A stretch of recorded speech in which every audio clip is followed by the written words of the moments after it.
Welcome back, Nick Lenz, Comic Corner Classics slash Non-Classics, episode number 1004 and number 898. I have two books I bought recently from Barnes& Noble. The first one is a book that came out just recently, I think about a couple weeks ago. This is actually last month. This is Justice League Volume 3 Hawkworld. Yep, this collection issue 13, 18, and the annual.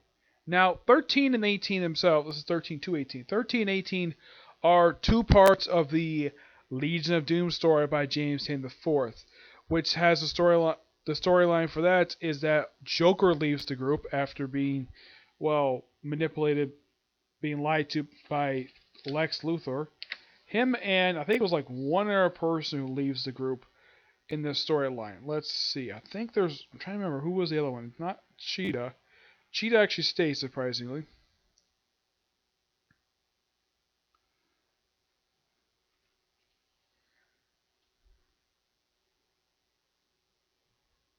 Oh yeah, they mentioned they also lost the joke Black Manta who turned against them. As part of the team very briefly. The whole Hawkworld story is just Scott Snyder's love letter to the original Hawkworld miniseries from the 1980s. That was a miniseries done by Timothy Truman, who basically wrote and drew the miniseries. It was simply put a reboot of Hawkman, but done with a little bit more of a sci-fi setting as it was supposed to be. Heck, they even brought in a character from that very storyline in this particular series. Now they have John Stewart, who they mentioned has never been to Thanagar. Nope, never been there. Along with Martian Manhunter and of course Hawkgirl. You can tell you're on stuff with Hawkworld from that miniseries is the uniforms. Yes, that's pulled directly from Hawkworld. Heck, the logo is from the Hawkworld miniseries. And here she is, Shira Fall. Shira Hall, yes, the alien Hawk Girl. Yeah, the one who made her debut in that very mini-series. Yep, the whole thing with the storyline is that they're in Thanagar. Yes, Thanagar. Now, John Stewart mentioned he has never been here before, which, fun fact, that actually is true. He has never been to this planet before. That's going to be interesting to know about Thanagar. I mean, you have Adam Strange has been to this planet several times over the years. Marshman himself, I think he's been here once. Hawkgirl, Shira, mind you. Yes, Shira, this is, of course, the post-Flashpoint version of the one created by James Robinson. She has been here before in the 2000s or during the Rand Thanagar War miniseries. That's the first time she's been there. And in terms of this whole Hawk World thing, was actually just an illusion created by someone who was one of the last Martians to be created. Heck, she even brought in a Hawkman who I thought this guy was dead, but no. And of course, he had the Green Lantern Corps there for some reason. I'm not really sure why the heck they're even here. Heck, they even bring in, believe it or not, the Savage Hawkman, the one that was the post-Flashpoint version of Hawkman, the first one. Yeah, they say he's dead, which I'm kind of like, no, he isn't. Also, Starman becomes active in the storyline. As for why the heck they think he's dead, which, last time I checked, in the Justice League United series, which was the last time he was seen, by the way, he was fine. He was alive. He was brought back, even though he was killed off at the start of the miniseries. Sorry to the ongoing. As for how in the war he died and came back, basically, how is explained here, but as for how he died, that's never actually explained. So, basically, she has rebuilt her whole home world from scratch. Mm-hmm. Yep. Oh, yeah, and of course, we have Brainiac, who becomes part of the Legion of Doom. Mm-hmm. Now, the annual itself, believe it or not, is kind of, if you look at it, it's a crossover between the Titans series and Justice League. This, of course, is the post. This is the post Dark Knight's Middle, the one from No Justice. Mm-hmm. But I've taken some elements from leftovers from the event of Dark Knight's Middle, and of course No Justice, and of course they also have the Legion of Doom looking for this woman here, who's basically the creator of the Source Wall, and basically in the annual they decide it's time to fix the Source Wall. We also have a cameo by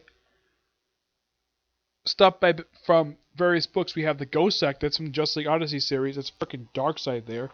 We have the Spectre, and we have the House of Heroes, which is basically technically the multi-universe Justice League. That's simply what they are, led by the Black Superman, who's the president of his Earth, and Captain Carrot. Yeah. These particular set of issues are fantastic. Scott Snyder does a fantastic job with these issues, along with James Tynion. Now, in the case of who does the artwork, there's many artists. You have Jim Chung, Steven Savalia, Gilliam March, Daniel Semperi, Paco Freire, Mark Morales, Juan Haberan, and Weldon Wong. The cover art here is done by Jim Kuan, and the colorist, and Tamara Moore, who's the colorist on here. This is fantastic. This book, a 9.5 out of 10. I really enjoyed Scott Snyder's era for Justice League. It gives it more. It's an interesting thing, and of course they mentioned the whole thing of the totality. They built on that as well. And I'm looking forward to when the next trade comes out. Next up is something classic. Older Needs issues. This is Teenage Mutant Ninja Turtles, The Ultimate Collection, Volume 2. This collects issues 8 through 11 of the original ongoing series in the 80s, along with the Michelangelo, Donatello, and Leonardo one-shots. Now, the thing with these one-shots, Michelangelo just basically him being a superhero for that one. Donatello, if you read this thing, it feels like you're watching the episode of the 2003 series where he interacts with the character Kirby, who's a comic artist, by the way, and he brings like stuff to life, and they have to take it on. The whole thing with the Leonardo one, that leads into the last few issues of this that's printed here. Yeah, where Leonardo was attacked by the Shredder, even though he died back in issue 1. Yeah, they explain later how the hell he comes back. And basically, Leonardo one-shot leads directly into the next couple issues. Now, you read these also, like, the whole thing with a junk shop thing, April's apartment above. Like, man, it's like anybody who reads this, they're like, man, I'm getting flashbacks to the 2003 series and the live action released back in 1990. Yeah, because, well, in the case of 2003 series, they actually adapt from these issues. The film is loosely inspired, adapt these issues as well. But these issues are fantastic. Oh, and the whole thing with issue 8, excuse me, the thing with that issue is that it's the first appearance of the character Brunette. Yes, a character who, believe it or not, who actually would appear frequently on the 2000 and even the 2012 series, wearing this goofy look. Yep. That's her. Yeah, and for some reason, there's a character appears in here, which, for a while, this issue was not collected very much. Not due to Renette, no, because she's associated with the Turtles, but due to this guy here. This guy here is not owned by the Turtles.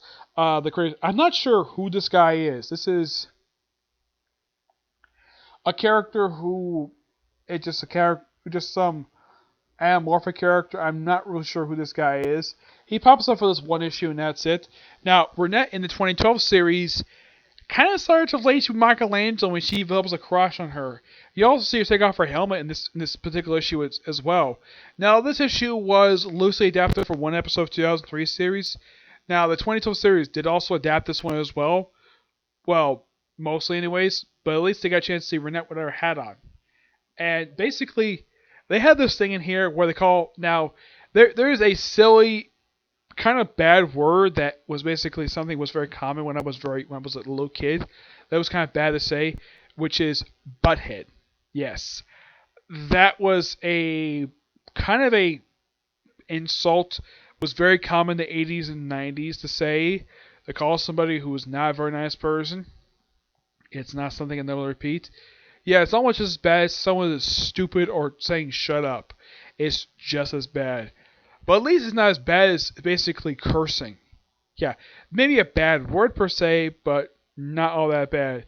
Yeah, Renette's punishment for stealing her master's scepter, is to clean the shop for a week, and of course, after she calls him a butthead, he gets another week of cleaning. Yep, that's basically her punishment. Not gonna kill her per se, but yeah. Great set of issues. Give this book a I'm gonna give this book a 10 out of 10. Really, really good. I can't wait to get my hands on the next book, which basically this leads into the whole storyline, which the last issue is simply put everyone recovering from what happened in issue 10, and then this kind of sets up basically their time at the farm.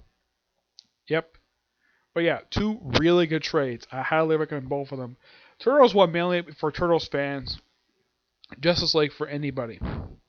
Especially people who are fans of the Timothy Truman Hawkworld stuff. It is really, really good. Yep. Excuse me. Though the Hawkman shows up is not from the Hawkworld series. No.